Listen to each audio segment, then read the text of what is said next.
চলতি সপ্তাহেই জাতীয় ফুটবল দলের স্পন্সর কিট ও বল পার্টনারের সাথে চুক্তি করবে বাংলাদেশ ফুটবল ফেডারেশন। বাফুফের মার্কেটিং ও ডিজিটাল মিডিয়ার চেয়ারম্যান জানিয়েছেন, সভাপতির অনুমতি পেলেই হবে আনুষ্ঠানিক ঘোষণা। নতুন যুগে প্রবেশের অপেক্ষায় বাংলাদেশের ফুটবল। স্পন্সর, কিট ও বল পার্টনারের সঙ্গে চুক্তির সবকিছুই প্রায় চূড়ান্ত। হামজা চৌধুরীর অন্তর্ভুক্তিতে ব্র্যান্ড ভ্যালু বেড়েছে বাংলাদেশের ফুটবলের। স্যাম্পলগুলি আমাদের মেয়ে প্লেয়ারদের আমরা দিয়েছি, একটা পুরুষ টিমকেও দেওয়া হয়েছিল। তার থেকে যে ফিডব্যাক পেয়েছি, ফিডব্যাকটা পাওয়ার পর সেই ফিডব্যাকটা বেসিসে তারা কিছু পরিবর্তন আনে। আমরা চেষ্টা করছি এমওইউটা আমরা নেক্সট উইকে করে ফেলার জন্য।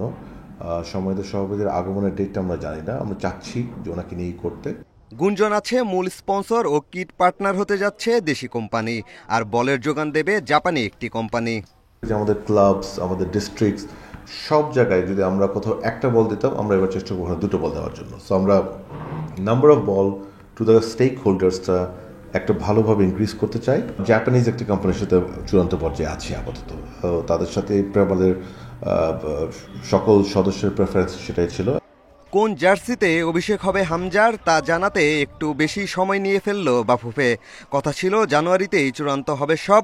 একটু দেরিতে হলেও বাফুফে আর সময় নিতে রাজি নয়। পিয়াস সাহা, ইন্ডিপেন্ডেন্ট নিউজ, ঢাকা।